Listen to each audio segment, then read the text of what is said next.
Fraudes contra gigante do e-commerce. Operação combate grupo especializado em fraudes eletrônicas em plataforma de e-commerce.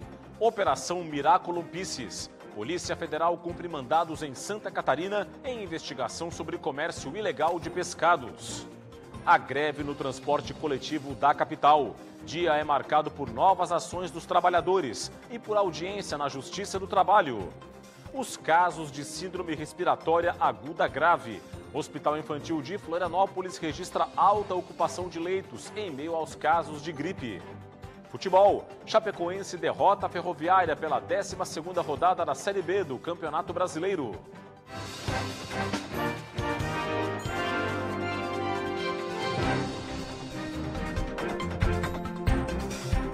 Olá, uma boa noite para você. A gente abre o Band Cidade de hoje com os detalhes de uma ação do Cibergaeco e da Polícia Civil para desarticular um grupo criminoso especializado em fraudes eletrônicas. O prejuízo para a empresa lesada passou do R$1 milhão. Entenda agora na reportagem de William Tenório. Na operação foram cumpridos 13 mandados de busca e apreensão. A investigação tem como alvo o combate a um grupo apontado de cometer fraudes eletrônicas contra uma das gigantes plataformas de compras online no país. A ação foi conduzida pela Delegacia de Combate a Estelionatos de Joinville, em conjunto com a equipe do Cibergaeco. Segundo a polícia, o grupo hackeava a conta de usuários e alterava o valor dos produtos em até 90% do valor original anunciado. Após a alteração, o grupo comprava em grande volume esses produtos com contas falsas. Tudo isso com entrega no mesmo dia. Foram cumpridos mandados judiciais de busca e apreensão, a fim de arrecadar mais informações sobre a forma de agir desses criminosos. Então, foram apreendidos diversos equipamentos, entre computadores e celulares, e também realizada uma condução por tráfico de entorpecentes à central de polícia. A ideia é entender, né, como esses criminosos conseguiram achar uma vulnerabilidade, uma fragilidade nessa plataforma, a ponto de conseguir praticar esse crime dentro do e-commerce, né, que é algo que efetivamente nós não tínhamos ainda percebido, pelo menos não aqui em Joinville ou mesmo Santa Catarina. As investigações iniciaram em 2024 e apontam que o grupo criminoso causou um prejuízo de cerca de R$1 milhão à empresa de e-commerce. A Justiça autorizou a quebra de sigilo bancário e o sequestro de bens dos envolvidos. Todo o material apreendido passará por perícia e a polícia não descarta novas fases da operação. Também no norte do estado, a Polícia Civil prendeu 10 suspeitos de participação no mega roubo ocorrido em uma concessionária de veículos de luxo em Jaraguá do Sul. O crime ocorreu em abril deste ano. As prisões ocorreram nesta terça-feira com a participação de 40 agentes que cumpriram 11 mandados de busca e apreensão em Joinville. Outros 2 alvos seguem foragidos. Na época do roubo, 6 homens já haviam sido presos. O mega assalto ocorreu em uma concessionária de carros de luxo de Jaraguá do Sul, em plena luz do dia. O grupo, fortemente armado, chegou a levar 9 veículos. A ação foi frustrada pela Polícia Militar e todos os carros foram recuperados. Durante a fuga, um dos veículos bateu em um outro carro na BR-101 em Garuva. Uma pessoa morreu e outra ficou ferida. A suspeita da polícia é de que os veículos seriam desmanchados ou utilizados em outros crimes. Agentes federais desarticularam um esquema de comércio ilegal de pescados. A ação mirou uma organização criminosa que fraudava selos de inspeção sanitária para comercializar os pescados de forma irregular. Foram cumpridos 44 mandados de busca e apreensão em 21 cidades, entre elas Itajaí, Penha, Navegantes, São Paulo, Rio de Janeiro, Curitiba e Salvador. As investigações começaram após fiscais do Ministério da Agricultura identificarem indícios de falsificação de selos do Serviço de Inspeção Federal numa empresa em Penha.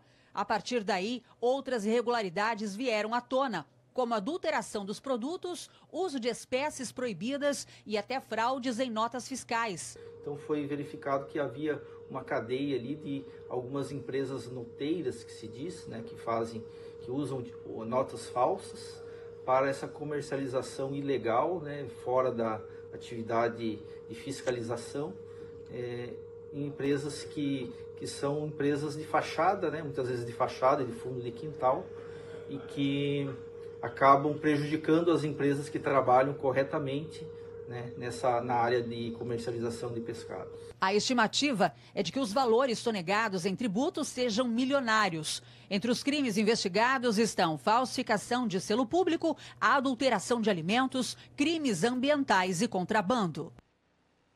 E policiais civis do Rio Grande do Sul deflagraram hoje uma operação de combate a uma organização criminosa com forte atuação na Serra Gaúcha. Foram cumpridos mandados em Santa Catarina.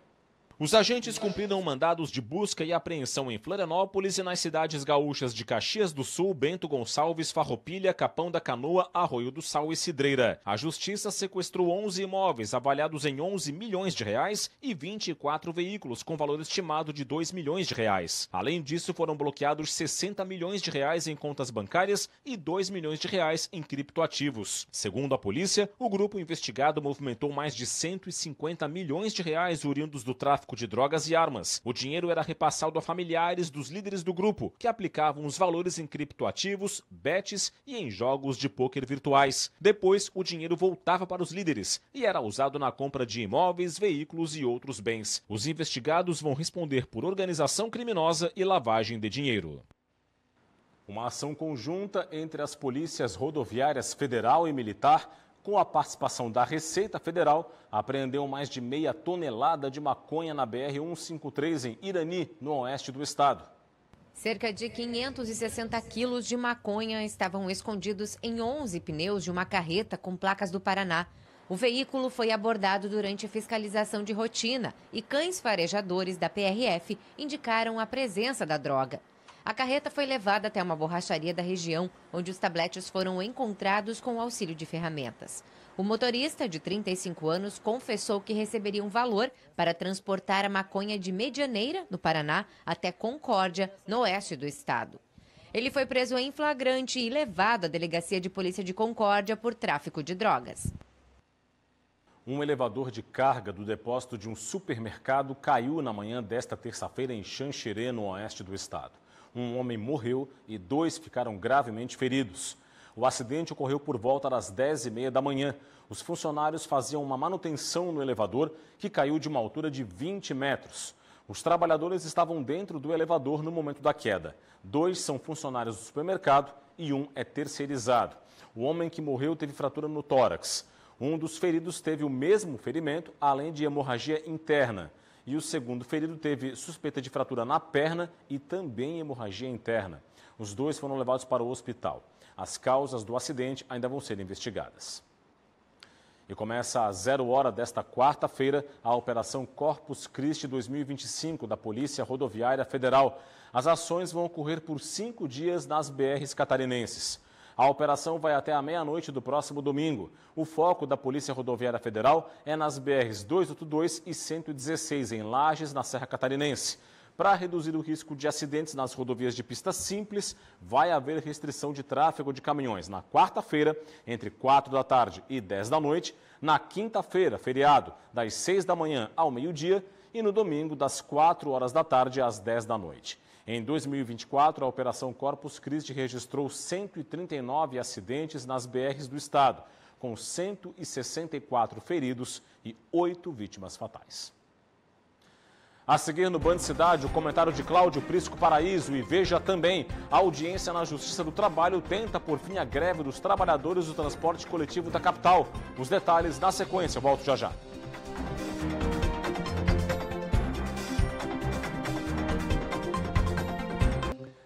Estamos de volta com o Band Cidade, hora de falar de política e aqui política é assunto para Cláudio Prisco Paraíso. Tudo bem, Prisco? Boa noite para você. Vai, Rodrigo. Tranquilo? Tudo bem. Prisco, a candidatura do vereador carioca Carlos Bolsonaro ao Senado por Santa Catarina, essa segue dando o que falar, é isso? É uma brincadeira, algo absolutamente patético, que foi já objeto de 2 apreciações aqui no início desse mês. Mas agora tem outras novidades, outros ingredientes. Afinal de contas, hoje a Polícia Federal encerrou um inquérito batizado de ABIN Paralela, pedindo o indiciamento não apenas do ex-presidente Jair Bolsonaro, mas também do 02, Carlos Bolsonaro, vereador fluminense. Vamos ao primeiro telão. Aqui está. O que acontecia? Supostamente, no governo passado, se utilizaram da Agência Brasileira de Inteligência para buscar informações e realizar investigações ilegais acerca de adversários do então presidente Jair Bolsonaro. Próximo telão. Carlos Bolsonaro, nas redes sociais, veio com toda a força. Ele é um tipo temperamental, é alguém que oscila muito no seu humor. Basta ver, vamos lá, que ele tem rixas familiares, inclusive com a ex-primeira-dama Michele Bolsonaro. Por falar em Michele, comentamos aqui na semana passada, ela pediu pelo ex-prefeito de Balneário Camboriú, Fabrício de Oliveira, a Jorginho Melo, um aproveitamento no primeiro escalão, e ele aconteceu, Secretaria do Planejamento. Então veja que o casal Bolsonaro está se intrometendo, está buscando uma ingerência inconveniente e inadequada em Santa Catarina. Jorginho Melo meio que de refém, tem que atender no campo administrativo e tem que atender também no campo político, partidário e eleitoral. Vamos devagar. O santo é de barro. Vamos aqui. No dia 2 de junho, comentário aqui, Bolsonaro que não pense que elege qualquer posto em Santa Catarina. Afinal de contas, o nosso estado é um dos mais politizados do país. Precisa ser respeitado. Aqui não é terra de ninguém que enfia uma candidatura, empurra outra. Enfiou Safe 22, o 06, filho adotivo, hoje com mandato arriscado no Tribunal Superior Eleitoral. E agora empurra Carlos Bolsonaro, que não tem nada a ver com Santa Catarina. Próximo telão. E no dia seguinte, 3 de junho, portanto estamos falando de 15 dias atrás, Carlos Bolsonaro ao Senado seria subestimar o eleitorado de Santa Catarina, sem dúvida nenhuma. Já tem o 05 aqui, vereador de Balneário Camboriú, que deve ser lançado à Câmara Federal. Ora, o que está vendo? Bolsonaro apareceu em Santa Catarina numa onda avassaladora em 2018, 75% dos votos no segundo turno, contra Lula em 22, quase 70%. Mas não é assim. Ora, Santa Catarina tem discernimento e tem lideranças em condições.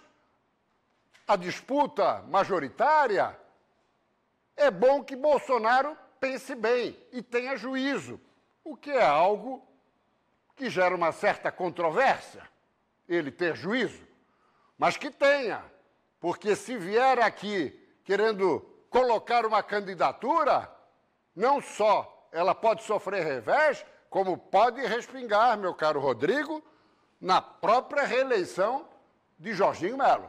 Vamos aguardar o desenrolar dos acontecimentos, né? É isso aí. Forte abraço, obrigado, boa noite. Abraço. Até amanhã. Vamos falar agora da guerra no Oriente Médio. O Ministério de Relações Exteriores de Israel concluiu os planos para a volta ao Brasil das lideranças políticas que estão no país, entre elas 2 políticos catarinenses que estão lá em meio ao conflito com o Irã.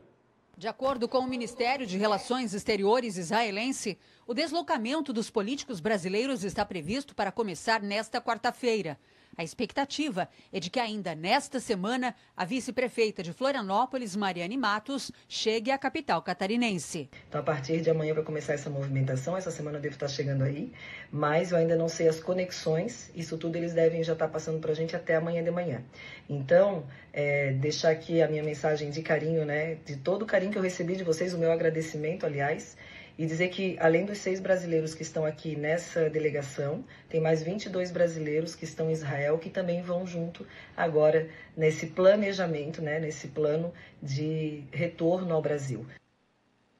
O assunto agora é a greve dos trabalhadores do transporte coletivo aqui da capital. Hoje foi um novo dia de paralisações em Florianópolis e uma audiência na Justiça do Trabalho tentou costurar um acordo para pôr fim a esse movimento. Vamos então conversar ao vivo com o repórter Gabriel Felipe, que está no Ticem, o terminal de integração de Florianópolis, o maior da cidade, e tem as informações para a gente. Gabriel, muito boa noite para você. Teve alguma definição? O que é que foi discutido nessa audiência? Quais são as informações? Conta para a gente. Olá, uma ótima noite para você, Rodrigo, para todos que nos acompanham aqui na tela do Band Cidade. Essa reunião aconteceu na sede do Ministério Público do Trabalho, que fica aqui na Beira-Mar Norte, em Florianópolis. Ela teve início por volta das 2h30 da tarde e terminou às 5h30 da tarde. Foi feita uma proposta do sindicato patronal, né, o sindicato das empresas do transporte coletivo aqui da capital. Essa proposta foi feita, então, para o sindicato que representa a categoria, o Sintraturb. Não foram divulgados detalhes dessa nova proposta, tá? Essa proposta, a partir de agora, ela vai ser discutida entre os trabalhadores, portanto, vai ser marcada uma assembleia, mas o sindicato se limitou a dizer o seguinte, apenas que a partir das 8 horas da noite de hoje vai se pronunciar dizendo o que vai acontecer a partir de agora. Não deram data e nem horário para essa assembleia. Bom, como você mesmo comentou, hoje foi dia de paralisações aqui em Florianópolis, mais um dia de paralisação, aliás, no transporte público aqui da capital, o terceiro dia desde o início deste estado de greve, né, que começou no dia 12, no dia 12 teve paralisação, no dia 16 também ontem, e hoje teve, portanto, a terceira paralisação no transporte público da capital, que afetou principalmente linhas que atendem o norte da ilha e também o leste da ilha. Essa paralisação terminou por volta das 10h30 da manhã, né, que foi quando os ônibus que estavam nessa garagem no norte da ilha puderam, então, sair da garagem para tentar normalizar o serviço. Durante esse período, portanto, a Prefeitura disponibilizou vans para as pessoas se deslocarem do centro para outros lugares da cidade, vans que custavam entre 15 e 20 reais. Portanto, as paralisações podem acontecer a qualquer momento nos próximos dias. Por enquanto, não foi nada definido depois dessa reunião no Ministério Público do Trabalho. A proposta, portanto, vai ser discutida agora com os trabalhadores em assembleia, a ser marcada ainda pelo sindicato. Rodrigo. Gabriel, antes de te liberar, rapidamente uma informação, movimento normal aí no Ticem nesse começo de noite, é isso? Exatamente, Rodrigo, movimento normal por aqui, as pessoas estão entrando e saindo normalmente, movimento normal aqui no terminal de integração do centro. Obrigado pelas informações, Gabriel, uma boa noite para você. Até amanhã. Bom, o governo do estado lançou hoje novos editais dos programas Universidade Gratuita e Fundesc. As novas regras vêm após o Tribunal de Contas do Estado apontar indícios de fraude em quase metade das bolsas concedidas pelos programas. Uma das mudanças é que as renovações, inscrições e concessões vão ser realizadas antes do início das aulas. As renovações começam em 7 de julho para alunos já beneficiados e vão até o dia 11 de julho. Um novo período de recadastramento para eventuais correções vai ocorrer entre os dias 21 e 23 de julho. Para novos candidatos, as inscrições vão ocorrer entre 7 e 17 de julho. As alterações foram feitas após o Tribunal de Contas do Estado apontar indícios de fraudes em 44% das bolsas concedidas pelos 2 programas. Vale ressaltar que o governador Jorginho Melo determinou à Polícia Civil uma investigação sobre eventuais fraudes e lançou um disque denúncia. Bom, em Navegantes, litoral norte do estado, o mais novo caça da Força Aérea Brasileira decolou do Aeroporto Internacional para ser incorporado à frota nacional. A aeronave F-39 Gripen, matrícula 4110, decolou às 11h40 da manhã desta terça-feira rumo à base aérea de Anápolis, em Goiás, para ser incorporada de forma oficial à frota aérea brasileira. O caça supersônico Gripen de última geração, desenvolvido na Suécia, é o 10º entregue à FAB. A aeronave reúne alta tecnologia, sistemas de combate avançados e capacidade operacional. O caça chegou ao Brasil por transporte marítimo vindo da Europa e desembarcou no Porto de Navegantes. A operação de decolagem envolveu planejamento detalhado e integração entre diversas equipes e foi bem sucedida. A seguir no Band Cidade, a preocupação com os casos de internação de crianças por gripe em Santa Catarina. Tem também a aprovação da retirada do nome do ex-reitor do campus principal da UFSC, aqui na capital. E no esporte, Chapecoense derrota a Ferroviária em jogo pela 12ª rodada da Série B do Brasileiro. Os detalhes após o intervalo. Já voltamos.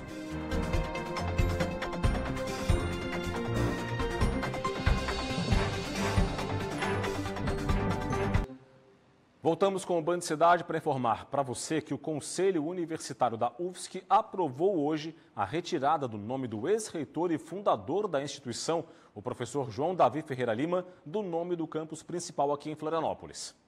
A decisão foi tomada hoje pelo Conselho Universitário, com 56 votos favoráveis. Com isso, a UFSC retira o nome do professor e ex-reitor João Davi Ferreira Lima do campus, sede no bairro Trindade.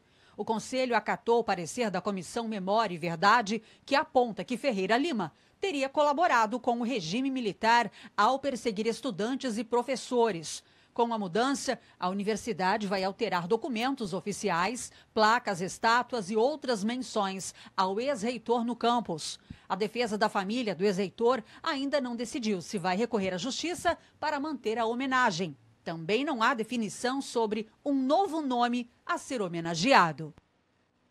E a saúde segue em alerta com o aumento das infecções respiratórias em crianças. Casos graves têm lotado hospitais em várias regiões do país. Em Santa Catarina não é diferente. Atento aos sinais do filho de 1 ano, Tiago decidiu procurar o hospital quando percebeu que a melhora não vinha, apesar dos cuidados em casa. Então a gente vem buscar um atendimento especializado para poder ter uma segurança que está tudo certo, ou vai melhorar, sai medicado já, isso é importante, né?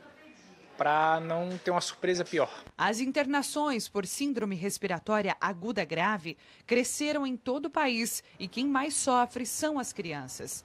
Em Santa Catarina, a situação já levou o governo a decretar emergência em saúde pública. No Hospital Infantil Joana de Guzmão, em Florianópolis, os casos aumentaram em quase 85% em comparação ao mesmo período do ano passado. Os casos mais graves são de bebês com menos de 2 anos. A Mariane finalmente estava em casa com a filha de apenas 4 meses após a alta da UTI, mas notou sinais de dificuldade respiratória e correu em busca de atendimento. Nada pode ser muito e a gente pode acabar perdendo o nosso filho. A gente tem que realmente ter aquela firmeza, não, vou levar meu filho, é hoje e não pode passar de hoje. Com a rede de saúde pressionada, a vacinação é a principal forma de prevenção, aliada aos cuidados de higiene. Quando a gente fala da influenza, por exemplo, a gente lembra que ela é prevenível e aí a gente reforça sempre a questão e a importância da vacinação. Nas crianças, a gente também lembra da questão da higienização das mãos e também evitar aglomeração, principalmente naqueles menorzinhos, né?